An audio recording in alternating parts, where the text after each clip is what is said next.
हाँ तो प्यारे बच्चों, नमस्कार। कैसे हैं आप लोग? उम्मीद करते हैं आप लोग भी बहुत अच्छे होंगे और मन लगाकर अपनी पढ़ाई को एक नई दिशा दिए होंगे। तो प्यारे बच्चों, आपका है एग्जाम। गुरुजी एग्जाम, यस सर।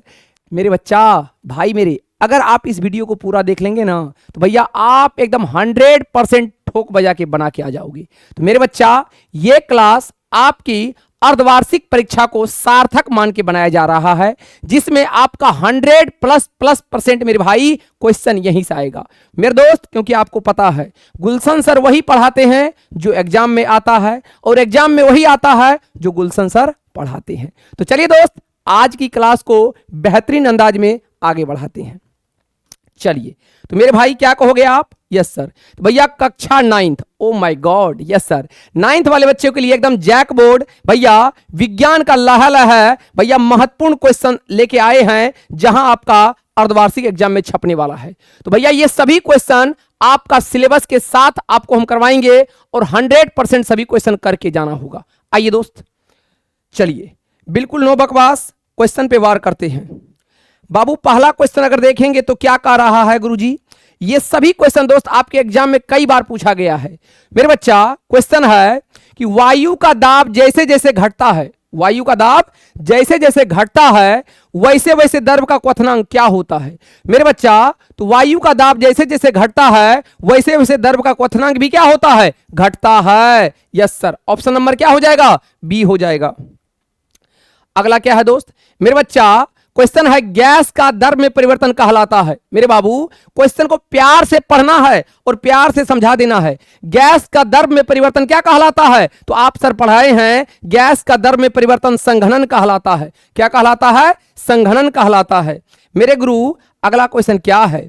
अगला है दोस्त, वह ताप जिस पर ठोस द्रव में परिवर्तित हो जाता है। यानी आपको बताना है कि वह टेम्परेचर जिस पर कोई ठोस जो है द्रव में परिवर्तित हो जाता है तो वह क्या कहलाता है? द्रवनांक, क्वथनांक, क्रांतिक ताप, क्रांतिक बिंदु। तो मेरे बच्चा आपको पता है जब भी ठोस द्रव में बदलता है तो उस ताप को द्रवनांक कहते हैं। क्या कहते हैं बाबू? द्रवनांक कहते हैं।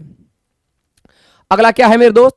अगला है पदार्थों के कणों को एक साथ बांध कर रखने वाले बल को क्या कहते हैं? मेरे भाई आपको बताए थे कि भैया पदार्थों को जो एक साथ बांध के रखने वाला बल होता है उस बल को हम क्या कहते हैं? अंतर आणविक बल कहते हैं, इंटरमोलिकुलर फोर्स कहते हैं। और पदार्थ के कणों के बीच में जो स्थान होता है, गैप होता है, उस स्थान को इंटरमोलिकुलर स्पेस कहते हैं, अंतर आणविक स्थान कहते हैं। तो अभी पूछा है बांध कर रखने वाला बल को क्या कहते हैं? तो बल को क्या कहते हैं? अंतराअणुक। क्या कहते हैं दोस्त? अंतराअणुक बल कहते हैं। क्या कहते हैं? अंतराअणुक बल कहते हैं। और वही अगर पूछता स्थान को क्या कहते हैं तो अंतराअणुक स्थान कहते हैं। याद आया? अगला क्वेश्चन क्या है? अगला है दोस्त, वह प्रक्रिया जिसमें इत्र की गंध वायु के चारों ओर फैल जाती है कहलाती है। मेरे बच्चा, वह प्रोसेस जिसमें इत्र, बाबू सेंट को कहते हैं भैया, वह प्रक्रिया जिसमें इत्र का गंध वायु के चारों ओर फैल जाती है विसरण कहलाता है। क्या कहलाता है दोस्त? विसरण कहलाता है। भैया सभी क्वेश्चन लहलहा उड़ाने वाला है। अगला क्या है दोस्त? निम्न में कौन पदार्थ का मौलिक गुण है? बाबू पदार्थ का मौलिक गुण आपको बताए थे, पदार्थ होगा तो भैया उसके पास द्रव्यमान होगा ही होगा। बिना द्रव्यमान का पदार्थ संभव नहीं है। तो भैया द्रव्यमान और क्या कहोगे? आयतन हो जाएगा। बाबू पदार्थ का मौलिक गुण क्या हो जाएगा? पहला वाला ही हो जाएगा। अगर द्रव्यमान है तो पदार्थ है, पदार्थ है तो द्रव्यमान है। बताओ, पदार्थ के कण होते हैं, बताओ दोस्त, पदार्थ के कण होते हैं, अति सूक्ष्म होते हैं, गतिज ऊर्जा युक्त होते हैं, एक दूसरे को आकर्षित करते हैं, सभी सही है। तो क्या कहोगे? पदार्थ के कण ये सभी गुण रखते हैं। अगला क्या है दोस्त?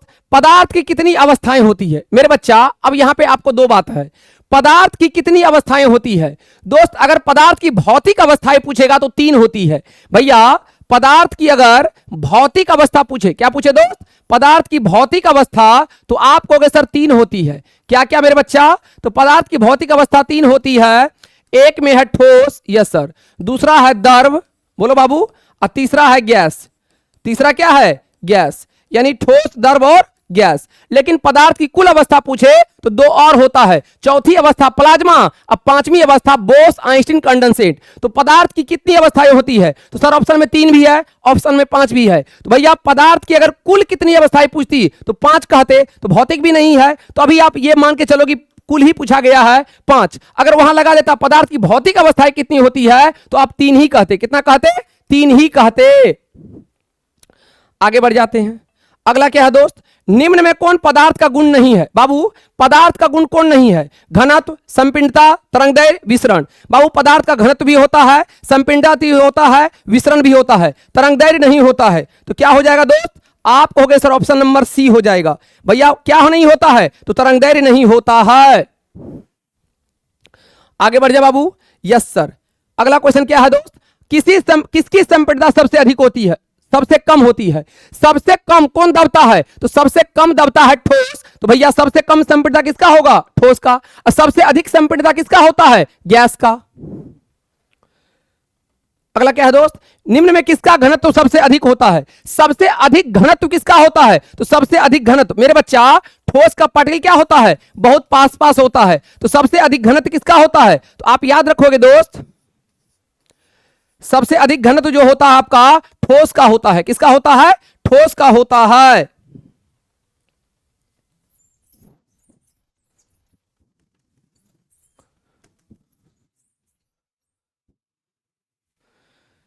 चलिए अगला क्या है बाबू? अगला है किसी ठोस पदार्थ का सीधे वाष्प में परिवर्तन क्या कहलाता है? मेरे भाई कोई ठोस जो है अगर सीधे वाष्प में बदलता है तो उसको ऊर्ध्वपातन कहते हैं। क्या कहते हैं बाबू? ऊर्ध्वपातन कहते हैं। बताओ वाष्पन की प्रक्रिया से उत्पन्न होती है। भैया बताओ भैया गर्मी, ठंडक, ताप में वृद्धि, इनमें से कोई नहीं। जल्दी से बताइए मेरे दोस्त। भैया वाष्पन की क्रिया से क्या उत्पन्न होती है? ठंडक उत्पन्न होती है। क्या है बाबू? 100 डिग्री सेल्सियस ताप का केल्विन में मान होता है। मेरे बच्चा आपको पढ़ाए हैं, क्या कहोगे सर? टेम्परेचर जो सेल्सियस होता है वो क्या होता है? 273 डिग्री प्लस का क्या होता है? आप ऐसे भी याद रखोगे टेम्परेचर केल्विन प्लस क्या? 273.15 बताए थे। Yes sir. बाबू किसमें पूछा है?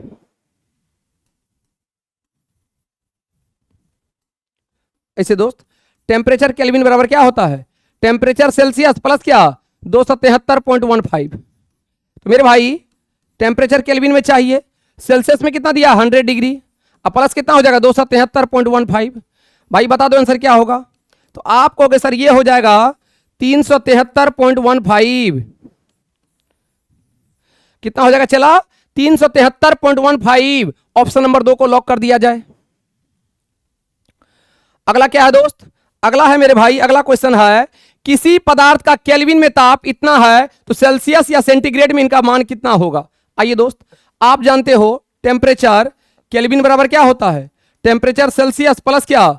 273.15। तो मेरे बच्चा आपको दिया है केल्विन में कितना? केल्विन में दिया है 673.158।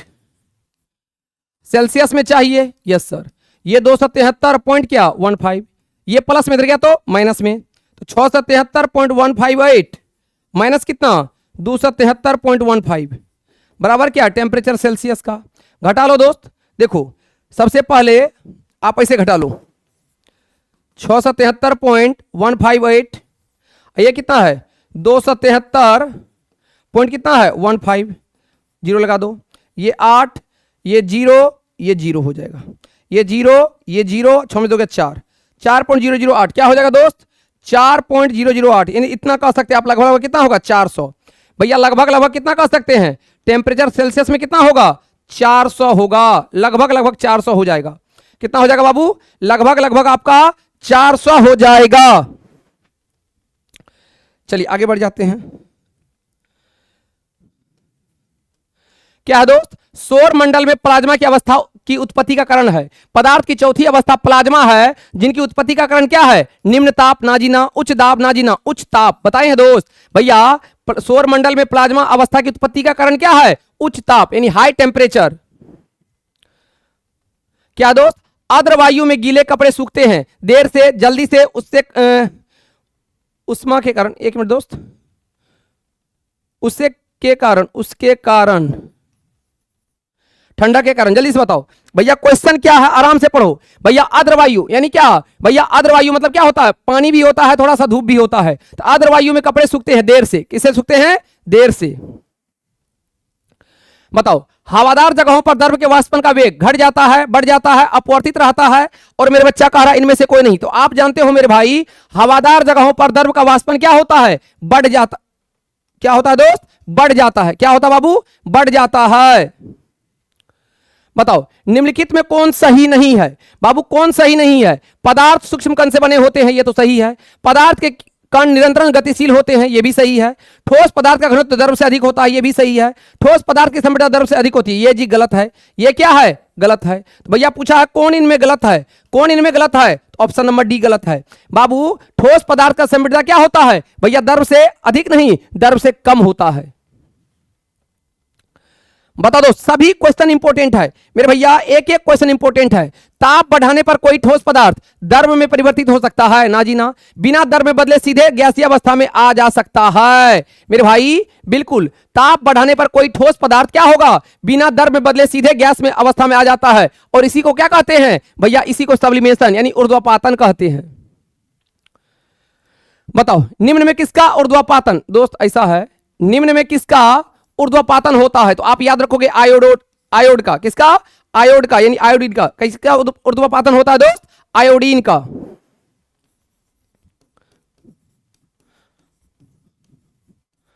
Yes sir. बताओ, निम्नलिखित में कौन पदार्थ है? बाबू कौन पदार्थ है? देखो, पदार्थ है, आपको हम सिंपल क्या बताए थे? पदार्थ है तो भैया उसके पास द्रव्यमान होगा। द्रव्यमान है तो पदार्थ है, अब पदार्थ है तो द्रव्यमान है। अब बता दो क्या है भैया? निम्नलिखित में कौन पदार्थ है? गंध पदार्थ नहीं है, ठंडा पदार्थ नहीं है, प्रेम पदार्थ नहीं है, ठंडा पेय पदार्थ है। तो भैया कौन पदार्थ है? तो ठंड पेय पदार्थ है। Yes sir. भैया द्रव्यमान होगा तो पदार्थ है, द्रव्यमान नहीं है तो पदार्थ नहीं है। बताओ, निम्नलिखित में कौन पदार्थ नहीं है? बाबू देखो, क्वेश्चन को गौर से पढ़ो। कौन पदार्थ नहीं है? हवा, जल, स्नेह, भोजन। बाबू ये स्नेह, प्यार, ये सब पदार्थ नहीं है, क्योंकि इसके पास कोई द्रव्यमान नहीं होता है। अगला क्या है दोस्त? किस अवस्था में अणुओं की ऊर्जा सबसे कम होती है? आपको पता है दोस्त, गैस में क्या होता है? एक मिनट दोस्त, क्या बाबू क्वेश्चन? किस अवस्था में अणुओं की ऊर्जा सबसे कम होती है? सबसे कम ऊर्जा किस में होता है? ठोस में। मेरे बच्चा आप याद रखो, एक मिनट दोस्त, निम्न, अच्छा एक मिनट, किस अवस्था में अणुओं की ऊर्जा सबसे कम होती है? सबसे कम ऊर्जा किस में होती है? ठोस में होती है। मेरे बच्चा गैस का पार्टिकल क्या होता है? गैस का पार्टिकल फैलते रहता है, तो सबसे कम ऊर्जा किस में होती है? तो याद रखोगे गैस में। बाबू सबसे कम ऊर्जा किस में होती है? गैस में। किस अवस्था में अणुओं की ऊर्जा सबसे कम होती है? तो याद रखोगे गैस में। और सबसे अधिक ऊर्जा किस में होती है? तो याद रखोगे ठोस में। निम्नलिखित में कौन द्रव का निम्नलिखित में द्रव में कौन अनिश्चित होता है? बाबू आपको पढ़ाए हैं मेरे बच्चा, द्रव आप जानते हो, द्रव का आयतन तो निश्चित होता है। द्रव का आयतन क्या होता है बाबू? द्रव का आयतन निश्चित होता है मेरे दोस्त। द्रव का आयतन निश्चित होता है, लेकिन आकार क्या होता है बाबू? आकार अनिश्चित होता है। आकार क्या होता है? अनिश्चित होता है चेला। आकार क्या होता है? अनिश्चित होता है। भैया 1 लीटर पानी को बोतल में रखो तो बोतल का शेप धर लेगा, लेकिन रहेगा तो 1 ही लीटर। Yes sir. अगर मग में रखो तो मग का शेप धर लेगा। तो भैया द्रव का आकार तो क्या होता है? भैया आकार अनिश्चित होता है, लेकिन आयतन निश्चित होता है। तो पूछा है निम्नलिखित में द्रव में कौन अनिश्चित होता है? तो याद रखोगे आकार क्या होता है? अनिश्चित होता है। आगे बढ़ जाते हैं। अगला क्या है दोस्त? सभी क्वेश्चन इंपॉर्टेंट है बाबू। भैया बर्फ का एक टुकड़ा जल की सतह पर तैरता रहता है, क्यों? मेरे बच्चा, बर्फ का एक टुकड़ा जल की सतह पर तैरता रहता है, क्यों? यह जल से भारी होता है। गलत बात है। बर्फ और जल का घनत्व समान होता है। गलत बात है। बर्फ जल से हल्की लगती है। बिल्कुल, बर्फ जल से क्या होता है? हल्की होती है। चलिए, ऑप्शन नंबर सी हो जाएगा। बताओ, सूक्ष्म बर्फ क्या है? बर्फ का सूखा हुआ टुकड़ा, ठोस कार्बन डाइऑक्साइड। मेरे बच्चा सूक्ष्म बर्फ जिसको CO2 कहते हैं, CO2 कहते हैं, तो सूक्ष्म बर्फ क्या है? ठोस कार्बन डाइऑक्साइड है। मेरे बच्चा सूक्ष्म बर्फ क्या है? ठोस कार्बन डाइऑक्साइड है। भैया जितना करवा रहे हैं दोस्त, बस मन से कर लेना। बताओ, निम्नलिखित में कौन तरल पदार्थ है? नहीं है। तरल का मतलब दोस्त द्रव होता है। बाबू तरल का मतलब क्या होता है? द्रव। तो निम्नलिखित में कौन द्रव पदार्थ नहीं है? जल, पारा, हवा, लोहा। तो भैया कौन इसमें तरल नहीं है? लोहा थोड़ी ना तरल है।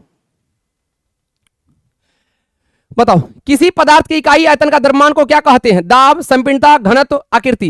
मेरे बच्चा, मेरे भाई, किसी पदार्थ के इकाई आयतन का द्रव्यमान, मेरे भाई आराम से क्वेश्चन को निपटा दो। किसी पदार्थ के इकाई आयतन के द्रव्यमान को क्या कहते हैं? बाबू घनत्व कहते हैं, डेंसिटी कहते हैं। आपको पढ़ाए हैं घनत्व बराबर क्या होता है, तो आप जानते हो द्रव्यमान बटा आयतन। भैया डेंसिटी बराबर क्या होता है? द्रव्यमान बटा क्या होता है? आयतन। डेंसिटी बराबर होता है घनत्व बराबर द्रव्यमान बटा आयतन। बाबू ये अदिश राशि है। कैसा राशि है? याद रखो, घनत्व कैसा राशि है? अदिश राशि है।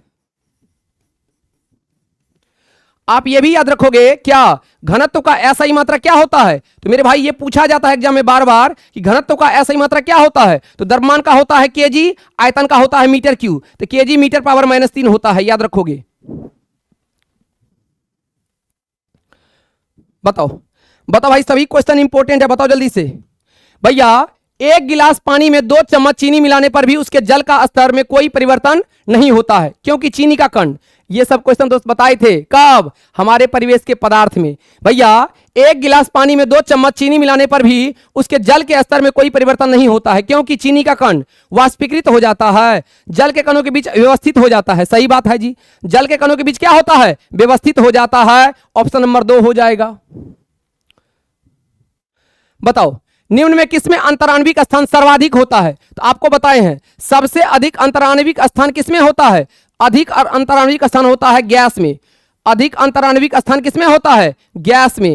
और सबसे कम अंतराण्विक स्थान किसमें होता है? तो सबसे कम अंतराण्विक स्थान होता है ठोस में। याद रखोगे? Yes sir. तो बाबू बताओ क्या पूछा क्वेश्चन, निम्न में किसमें अंतराण्विक स्थान सर्वाधिक होता है? तो कहने वाली क्या बात है भैया, क्या हो जाएगा? जल, हवा, मिट्टी, आग। तो भैया सर्वाधिक अंतराण्विक स्थान होता है, याद रखोगे, हवा यानी गैस में। बताओ दोस्त अगला क्वेश्चन क्या है?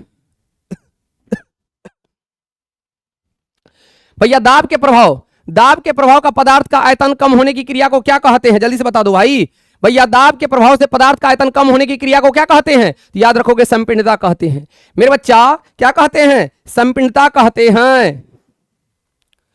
निम्न में कौन सबसे अधिक संपीड़ित है? भैया निम्न में कौन सबसे अधिक संपीड़ित है? तो भैया सबसे अधिक संपीड़ित इसमें कौन है? हवा है। बताओ भैया 35 क्वेश्चन किए हैं मेरे दोस्त, बिल्कुल एक बार आप लोग को पुनः ट्राई करना है। भैया उसके बाद जो क्वेश्चन नहीं आ रहा है उसको नोटबुक में लिख भी लेना है, ठीक है बाबू? याद रखोगे क्योंकि सभी क्वेश्चन को बना के ही जाना होगा एग्जाम हॉल में।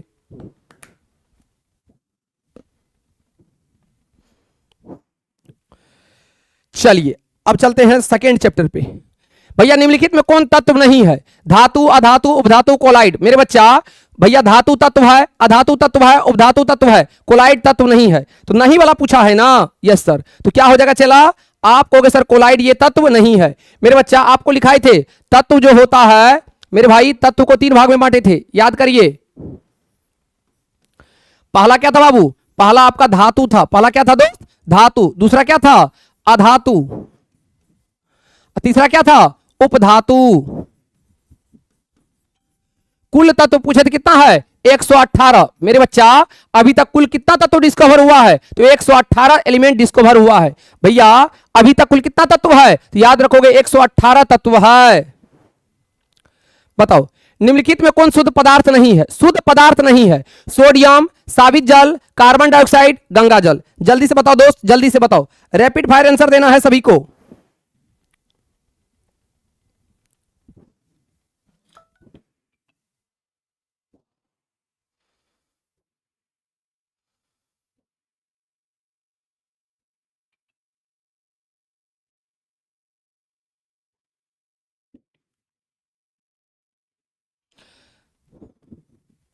हाँ बाबू, निम्नलिखित में कौन शुद्ध पदार्थ नहीं है? सोडियम Na ये तो शुद्ध पदार्थ है, यस सर। साबित जल शुद्ध पदार्थ है, कार्बन डाइऑक्साइड शुद्ध पदार्थ है, गंगा जल क्या है? शुद्ध पदार्थ नहीं है। भैया ऑप्शन क्या हो जाएगा? ऑप्शन नंबर आपका हो जाएगा डी यानी 4।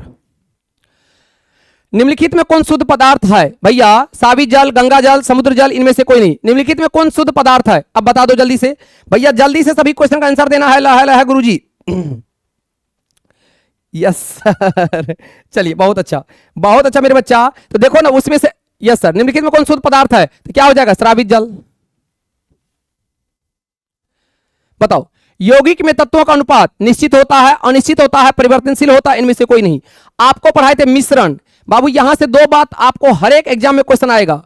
आपको पढ़ाए थे मिश्रण, यस सर, और आपको पढ़ाए थे यौगिक। क्या पढ़ाए थे बाबू? यौगिक। तो मेरे बच्चा आपको बताए थे दोनों में क्या होता है, दोनों में दो पदार्थ, दो तत्व को मिलाते हैं, तो इसमें क्या होता है, दो या दो से अधिक तत्व को किसी भी अनुपात में मिलाते हैं, किसी भी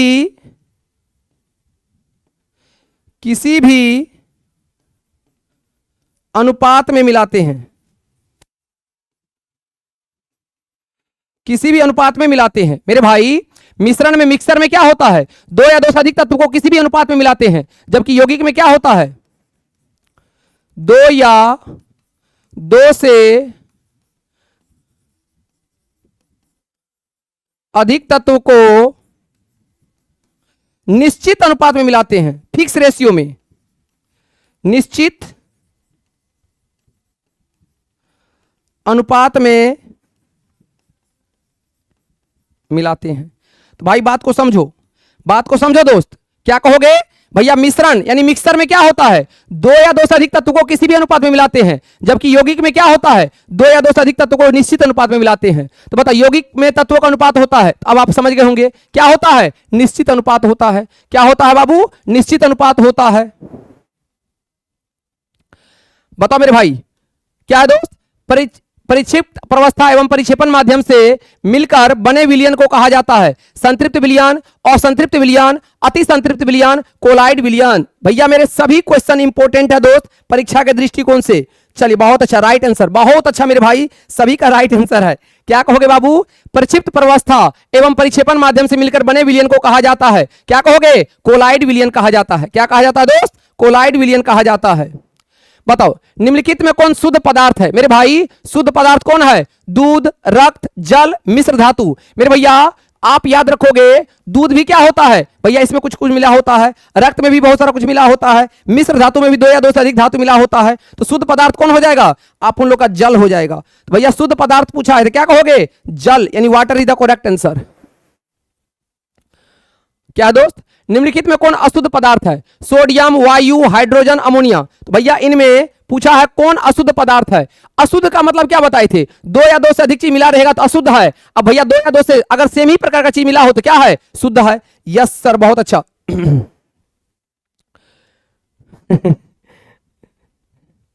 चलिए बहुत अच्छा, बहुत अच्छा मेरे भाई। क्या कहोगे, निम्नलिखित में कौन अशुद्ध पदार्थ है। तो भैया सोडियम, ये क्या है दोस्त, एक तत्व है जिसमें क्या है, सिर्फ सोडियम है। हाइड्रोजन क्या है, एक तत्व है जिसमें सिर्फ हाइड्रोजन है। अमोनिया NH3, तो बाबू ये क्या है, शुद्ध तत्व है। लेकिन वायु में क्या मिला है कुछ पता नहीं है, तो क्या हो जाएगा, ऑप्शन नंबर बी हो जाएगा।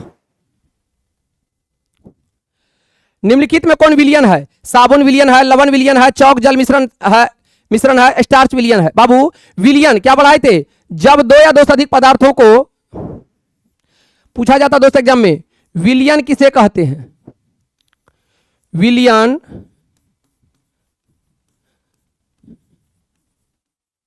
किसे कहते हैं। तो क्या कहोगे दोस्त, आप कहोगे दो या दो से अधिक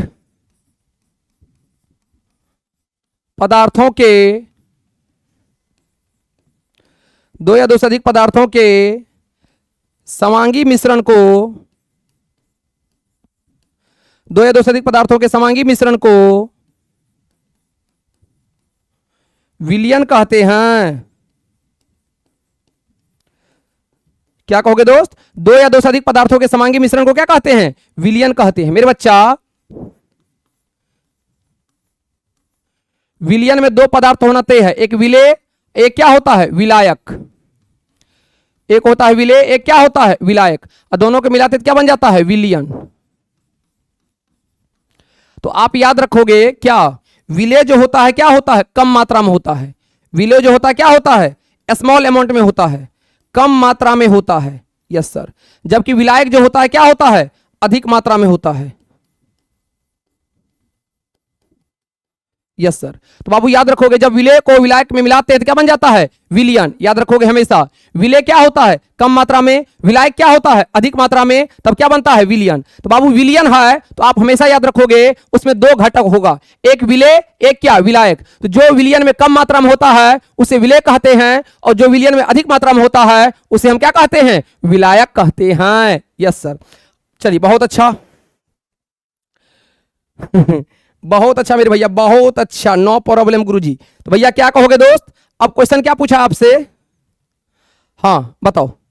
तो क्या कहोगे दोस्त? क्वेश्चन है निम्नलिखित में कौन विलियन है? साबुन विलियन नहीं है, लवण विलियन है। बाबू लवण कैसे बनता है? जब अम्ल को भस्म से मिला देते हैं तो लवण और जल बनता है। तो लवण क्या है? विलियन है। बताओ निम्नलिखित में कण में निम्नलिखित कण में कौन निम्नलिखित में कौन निलंबन है? निम्नलिखित में कौन निलंबन है? चीनी का विलयन, सोडा जल, मटमैला जल। क्या हो जाएगा? निलंबन कौन हो जाएगा? मटमैला जल। बाबू कोलाइड, निलंबन और टिंडल प्रभाव से क्वेश्चन आएगा ही आएगा। तो निम्नलिखित में कौन निलंबन है? तो मटमैला जल। निम्नलिखित में कौन कोलाइड है? चीनी का शरबत, पीतल, धुआं, गोंद। बता दो जल्दी से भैया, जल्दी से बता दो मेरे दोस्त। बहुत अच्छा भैया, बहुत अच्छा, बहुत अच्छा। क्या कहोगे दोस्त? चलिए क्या है बाबू? निम्नलिखित में कौन कोलाइड है? चीनी का शरबत नहीं है, पीतल नहीं है, धुआं नहीं है। क्या हो जाएगा? गोंद हो जाएगा। निम्नलिखित में कौन तत्व है? हवा, ऑक्सीजन, पानी, लवण। बाबू ऑक्सीजन तत्व है। क्या कहोगे दोस्त? ऑक्सीजन क्या है? तत्व है। जो एक ही प्रकार के अणु से, जो एक ही प्रकार के पदार्थ से मिलकर बना हो उन्हें को क्या कहते हैं? तत्व कहते हैं। तो ऑक्सीजन क्या होता है? ओ होता है, परमाणु संख्या 8 होता है, द्रव्यमान संख्या 16 होता है, बाद बाकी तत्व नहीं है। निम्नलिखित में कौन यौगिक है? बाबू अभी आपको बताए, जब दो या दो से अधिक पदार्थों को क्या करते हैं? निश्चित अनुपात में मिलाते हैं तो उन्हीं को यौगिक कहते हैं। तो वायु, ऑक्सीजन, तांबा, नमक। निम्नलिखित में कौन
हेलो हेलो हेलो, आवाज ठीक है दोस्त।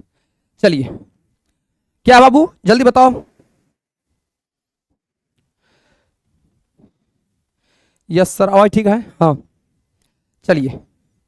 क्या है दोस्त, रंग वाले घटक डाई को नीले अथवा काले रंग की स्याही से पृथक किया जाता है मेरे बच्चा। कौन विधि द्वारा? वाष्पीकरण विधि द्वारा। भैया दो अघुलनशील द्रवों के मिश्रण को पृथक किया जाता है। भैया दो अघुलनशील द्रवों के मिश्रण को पृथक किया जाता है। पृथ्वीकारी कोप द्वारा, प्रभाजी आसवन द्वारा, सरल आसवन द्वारा, इनमें से कोई नहीं। भैया सभी क्वेश्चन इंपॉर्टेंट है मेरे दोस्त। यस सर, बहुत अच्छा, बहुत अच्छा मेरे भैया, राइट आंसर दे रहे हैं। भैया दो अघुलनशील द्रवों के मिश्रण को पृथक किया जाता है पृथ्वीकारी कोप द्वारा। अगला क्या है दोस्त, काली स्याही में उपस्थित डाई को पृथक किया जाता है मेरे बच्चा। काली स्याही में उपस्थित डाई को पृथक किया जाता है क्रिस्टलीकरण द्वारा नहीं, ऊर्ध्वपातन द्वारा नहीं, क्रोमेटोग्राफी द्वारा। क्या कहोगे दोस्त? क्रोमेटोग्राफी द्वारा। बताओ, दो घुलनशील द्रवों के मिश्रण को पृथक किया जाता है, दो घुलनशील द्रव के मिश्रण को पृथक किया जाता है सरल आसवन द्वारा, क्रिस्टलीकरण द्वारा, क्रोमेटोग्राफी द्वारा, अपवर्तित रह सकता है, इनमें से कोई नहीं। भैया ये भी क्वेश्चन लाजवाब है दोस्त, आपका जवाब आ गया। यस सर, क्या कहोगे बाबू? बिल्कुल राइट आंसर है सरल आसवन विधि द्वारा।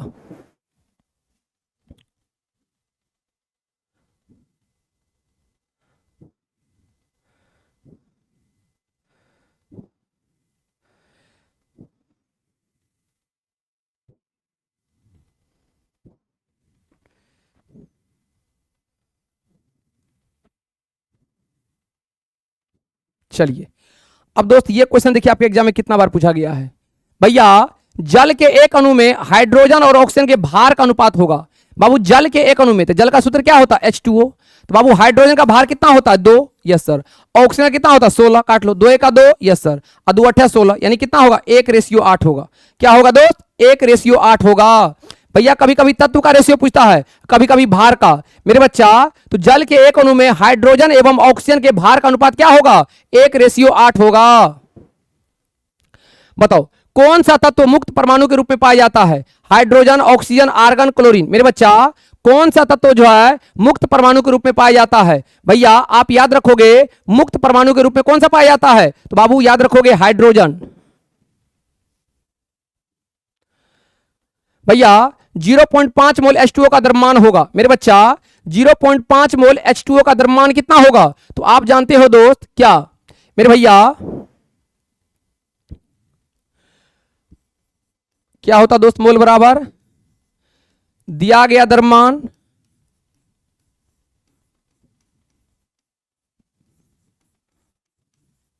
अब बटा क्या कहोगे? आणविक द्रव्यमान या मोलर द्रव्यमान।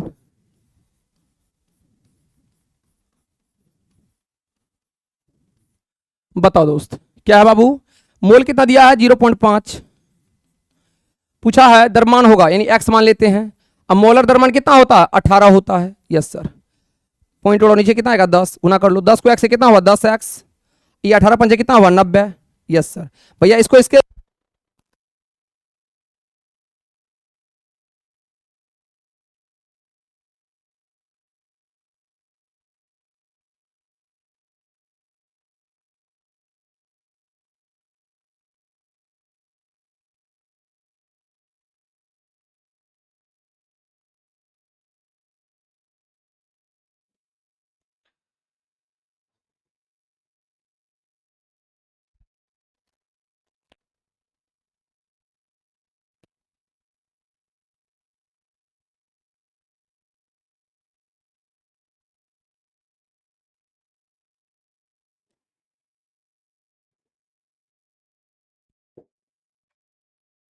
चलिए दोस्त, कितना ग्राम होगा बाबू? देखो फिर से एक बार समझाते हैं मेरे भाई। क्या दिया क्वेश्चन बाबू? 0.5 मोल है, H2O का द्रव्यमान होगा। तो बाबू मोल का फॉर्मूला आपको पढ़ाए हैं, क्या दिया गया द्रव्यमान बटा क्या होता है? मोलर द्रव्यमान। तो भैया मोल कितना दिया है? 0.5। दिया गया द्रव्यमान कितना है? x। मोलर द्रव्यमान कितना है? 18। क्रॉस गुना कर लिए, x का वैल्यू कितना आया? 9 ग्राम। कितना आया दोस्त? 9 gram is the correct answer. Clear है बाबू?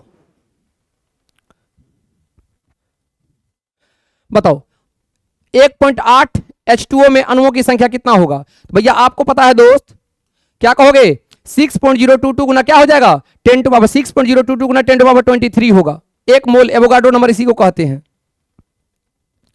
बताओ किस वैज्ञानिक के अनुसार परमाणु अविभाज्य होता है। मेरे बच्चा आपको बताए थे क्या भैया, परमाणु का पिता यानी परमाणु का खोज किसने किया था, डाल्टन ने, और डाल्टन के अनुसार परमाणु क्या है, अविभाज्य कण है। मेरे बच्चा आपको बताएं किस वैज्ञानिक के अनुसार परमाणु अविभाज्य कण है, तो याद रखोगे डाल्टन। कौन है दोस्त, डाल्टन, यस सर। तो मेरे बच्चा डाल्टन के अनुसार परमाणु क्या है, अविभाज्य कण है। लेकिन अब आप जानते हो कि परमाणु के 3 मौलिक कण होते हैं, इलेक्ट्रॉन, प्रोटॉन और क्या, न्यूट्रॉन। बताओ निम्नलिखित में कौन एक परमाणु अणु के रूप में रहता है। बाबू याद रखोगे निम्नलिखित में कौन जो है एक परमाणु आर्गन के रूप में रहता है, एक परमाणु के रूप में रहता है। तो याद रखोगे आर्गन, क्या दोस्त, आर्गन एकल परमाणु है। क्या दोस्त, तत्व ए की संयुक्तता क्रमशः 3 है और 2 है। तत्व ए और बी है दोस्त, यहां पे तत्व ए और बी की संयुक्तता क्रमशः 3 और 2 है। इन तत्वों के संयोग से बने यौगिक का सूत्र क्या होगा। तो बाबू देखो तत्व ए है और तत्व क्या है, बी है। ए का संयुक्तता क्रमशः 3 है और बी का संयुक्तता 2 है। तो आपको पता है इसको यहां भेजो, इसको यहां भेजो, तो क्या बन जाएगा A2 और B3। क्या बन जाएगा यौगिक दोस्त, A2B3। A2B3 ऑप्शन नंबर 2 हो जाएगा। क्या बन जाएगा A2B3। चलिए आगे बढ़ जाते हैं। बताओ सोडियम सल्फेट का अनुसूत्र क्या होता है। बाबू सोडियम फॉस्फेट दोस्त, सोडियम फॉस्फेट है। सोडियम फॉस्फेट का अनुसूत्र क्या होता है, Na2PO4। क्या होता है दोस्त, सोडियम फॉस्फेट क्या होता है, Na2PO4।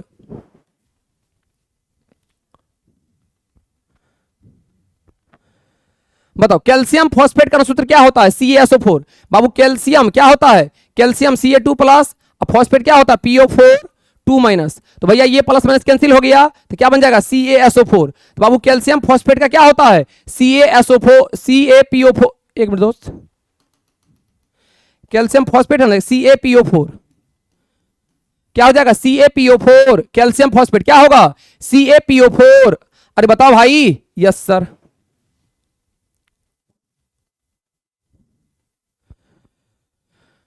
बताओ कार्बन का एक परमाणु का द्रव्यमान होता है। मेरे बच्चा 6.022 गुना 10 टू पावर 23 ग्राम होता है। बताओ फ्लोरीन का संकेत क्या होता है। तो बाबू याद रखोगे आपका फ्लोरीन का संकेत क्या होता है, F होता है। बाबू फ्लोरीन का परमाणु संख्या 9 होता है, द्रव्यमान संख्या 9 दूनी 18 1 19 होता है, ठीक ना। अब फ्लोरीन क्या है, अधातु है। क्या है दोस्त, अधातु है। ये सभी क्वेश्चन बन सकता है मेरे भाई आपके एग्जाम में।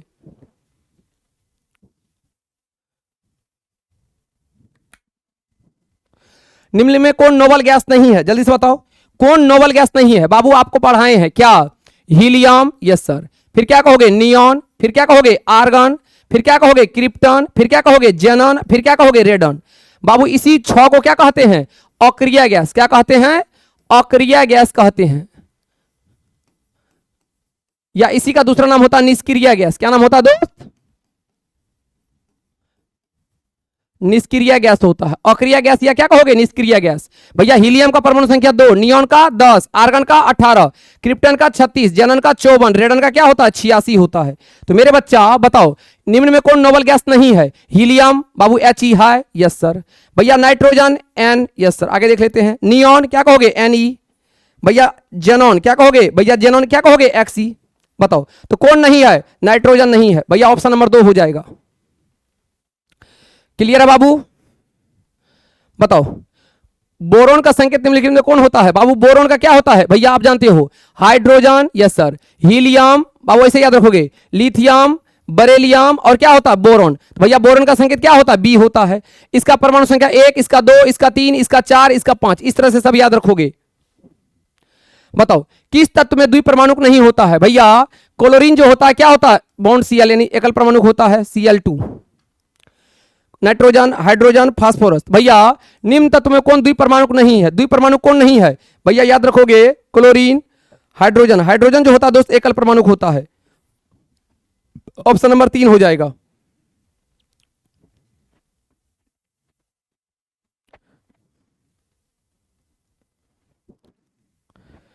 चलिए दोस्तों, हाँ ये देखो ये क्वेश्चन, अवोगाड्रो संख्या का मान होता है। बाबू अवोगाड्रो संख्या को दिखाते हैं Na से, और Na का वैल्यू होता है 6.022 गुना 10⁻23। बाबू इसी को मोल कहते हैं, क्या कहते हैं?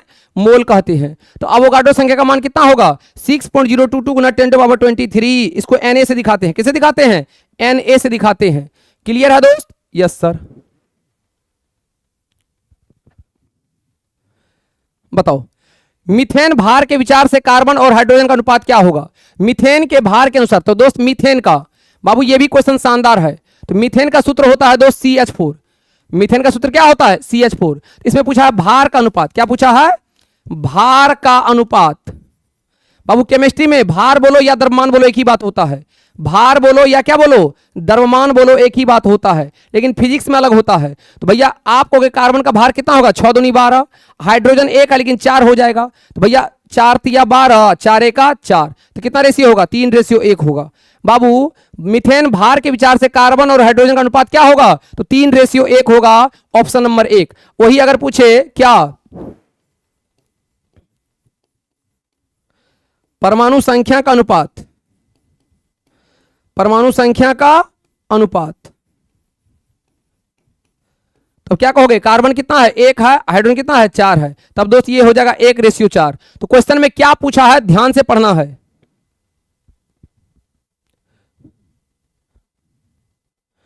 हाँ दोस्त देखो भैया, सदिश राशि और अदिश राशि, यहां से क्वेश्चन आना ही आना है भैया। फिजिक्स में सदिश राशि और क्या कहोगे? सदिश राशि और अदिश राशि से क्वेश्चन आना ही आना है। Yes sir. अदिश राशि क्या होता है गुरुदेव? सदिश राशि क्या होता है गुरुदेव? तो आप जानते हो क्या, वह भौतिक राशि जिसके पास क्या हो? परिमाण तो हो, परिमाण तो हो लेकिन दिशा नहीं हो। परिमाण तो हो लेकिन दिशा नहीं हो, क्या कहलाता है? अदिश राशि। वह भौतिक राशि जिसके पास परिमाण भी हो, बोलो भैया, परिमाण भी हो, यस सर, और क्या हो? दिशा भी हो, क्या कहलाता है? सदिश राशि।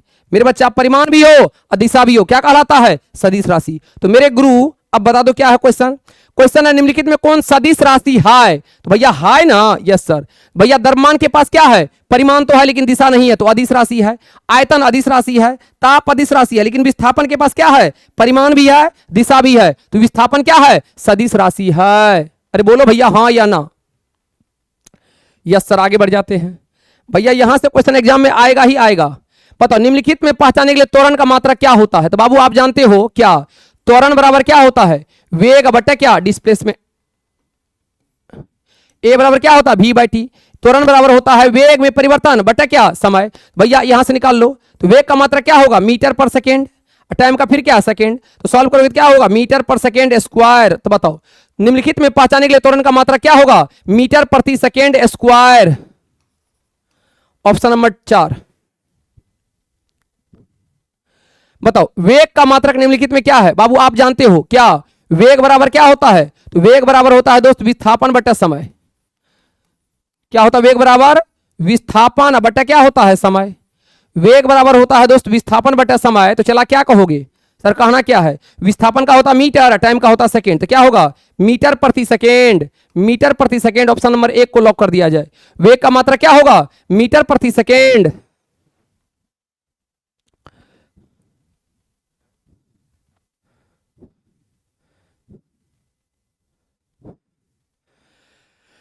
संकेत है दोस्त, ऐसा है, ओमेगा है। क्या क्वेश्चन? ओमेगा का संकेत है बाबू, याद रखो। जैसे भी को क्या कहते? वेग कहते। तो वेग में कैसा वेग? रेखीय वेग। तो उसी तरह दोस्त ओमेगा होता है, क्या होता है? ओमेगा। इसको क्या कहते हैं? इसको कहते हैं मेरे बच्चा कोणीय वेग। क्या कहते हैं? Angular velocity.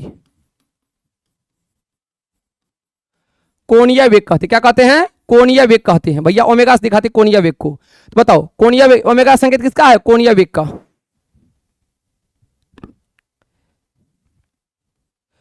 बताओ इसका जवाब दे दो। क्या है दोस्त? किसी वस्तु का विस्थापन शून्य है तो उस वस्तु द्वारा तय की गई दूरी। भैया विस्थापन शून्य है तो वस्तु द्वारा तय की गई दूरी शून्य होगा, शून्य नहीं होगा, ऋणात्मक होगा, शून्य अथवा शून्य नहीं भी हो सकता है। बिल्कुल ऑप्शन नंबर 4 हो जाएगा। भैया देखो विस्थापन शून्य हो सकता है पर दूरी शून्य नहीं हो सकता है। जैसे मान लो जहां से चले थे वहीं पहुंच गए, तो भैया इस केस में विस्थापन तो शून्य है लेकिन दूरी शून्य नहीं है। Yes sir. तो मेरे बच्चा इस सभी क्वेश्चन आप बनाओगे है ना, और भैया लह लह क्या करोगे, जवाब दोगे। तो चलिए दोस्त, आज के लिए यहीं तक। भैया बिल्कुल कमेंट करिएगा, अगर आप लोग को और कोई डिमांड है तो कमेंट बॉक्स में। मिलते हैं अगली क्लास में, तब तक के लिए दिल से धन्यवाद।